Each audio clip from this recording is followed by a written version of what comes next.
one of the things that I think is really fundamental to understanding the life of Isaiah is understanding the call of Isaiah. Yep. So what do I mean by call? In chapter 6, we have a little piece where Isaiah has a vision. Interestingly enough, it's not the beginning. It's not chapter 1. There's 5 chapters of kind of stuff that lead up to this.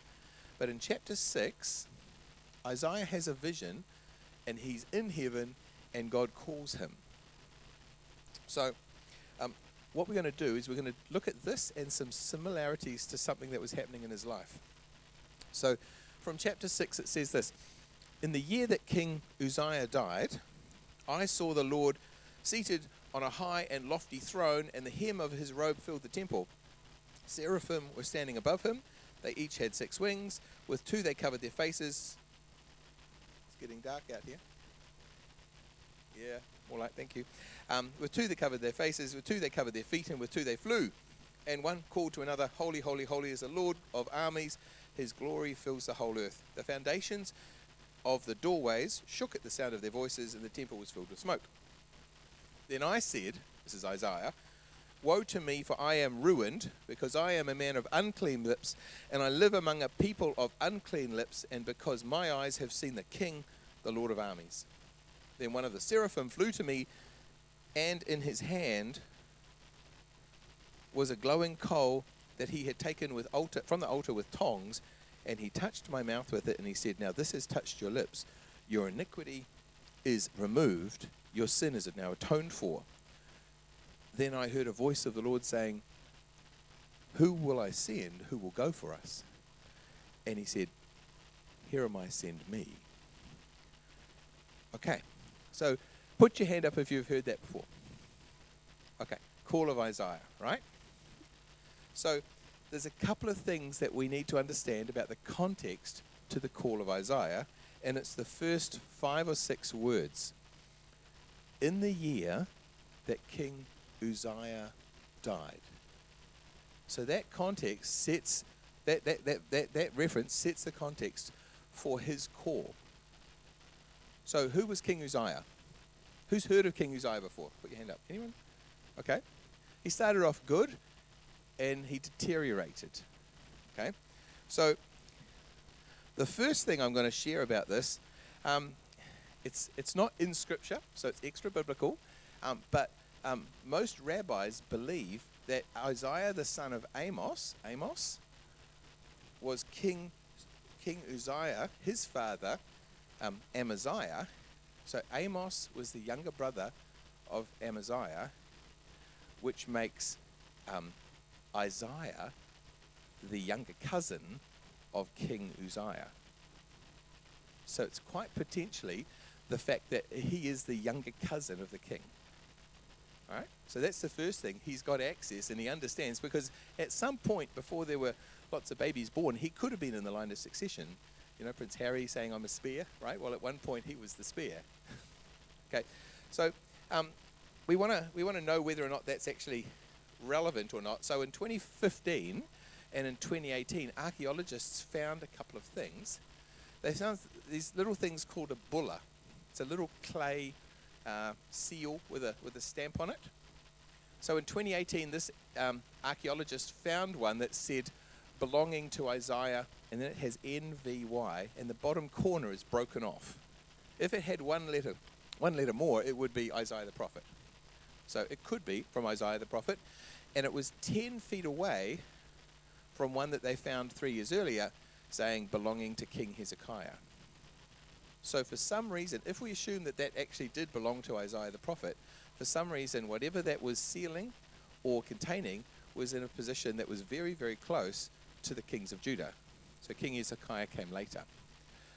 So it's just interesting we find some sort of reference to Isaiah and the kingdom, so which kind of gives me a feeling that maybe the Jewish rabbis did have a sense that he could have been the nephew. But whether he is the nephew or not, the cousin or not, is a bit irrelevant to what we'll pick up from the text. But it is interesting. So this is going back to 2 Chronicles 26. And what we're going to do is we're going to have a look at what happened to King Uzziah in his later days. He reigned for 50 years.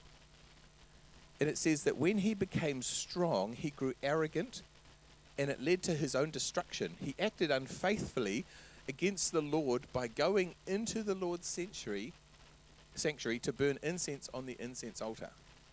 So if you know anything about the Jewish priest system, kings are not allowed to go into the temple to offer incense.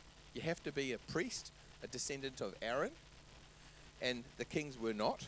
So it was forbidden for him to go into the temple, into that part of the temple, to offer incense on the altar. Right, but because he's grown arrogant. So the priest Azariah, along with 80 brave priests of the Lord, went in after him, and they took their stand against King Uzziah, and they said, Uzziah, you have no right to offer incense to the Lord. Only the consecrated priests, the descendants of Aaron, have the right to offer incense. Leave the sanctuary, for you have acted unfaithfully. You will not receive honor from the Lord your God. Very brave of them to challenge the king.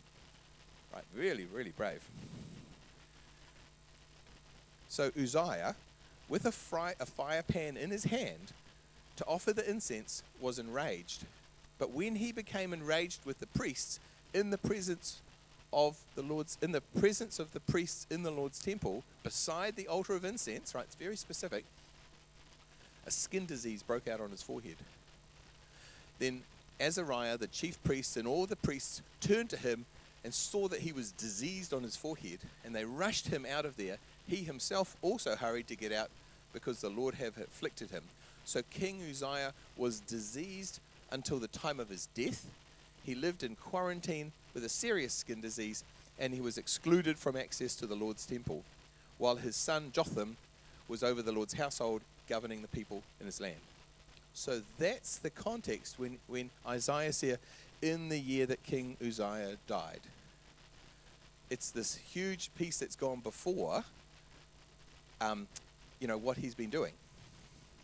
So what I've done is I've pulled a few parallels that I saw between what happened to Uzziah and what happened in Isaiah's call. Uzziah and Isaiah. Here's a little piece there. The prophet Isaiah, son of Amos, wrote about the rest of the events of King Uzziah's reign from beginning to end. Uzziah rested with his ancestors, was buried with his ancestors in the burial ground in the king's cemetery, for they said he has a skin disease. His son Jotham became king in his place. Okay, there's a little reference there. So these are the 7 things that I can see as parallels between what happened to Uzziah and what happened to Isaiah. So Uzziah is in the earthly temple.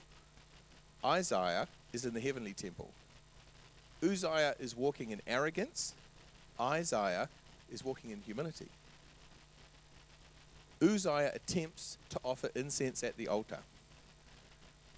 Isaiah is touched with a coal from the altar. Now in heaven, there's no altar of sacrifice. People don't go in and sacrifice. The sacrifice was made once forever by Jesus. So it's an altar of incense in heaven, not an altar of sacrifice. So he's touched by a coal from the altar, probably an altar of incense. So Uzziah speaks with the priest. Isaiah speaks with the seraphim. Uzziah is judged by God via his skin. And Isaiah is redeemed by God through his skin, through his lips. Uzziah is sent out by the priests. Isaiah is sent out by God. And Uzziah, it's the end of his reign and his authority. And for Isaiah, it's the start of his ministry. And all that comes from the context of in the year that King Uzziah died. So all of this example, 15 years ago, whenever it was, when Uzziah did this stuff in the temple, God has this complete other picture through the life of Isaiah. And it's the start of this young guy's ministry. And he's got a history of this dodgy king, whether it's his cousin or not, we don't know.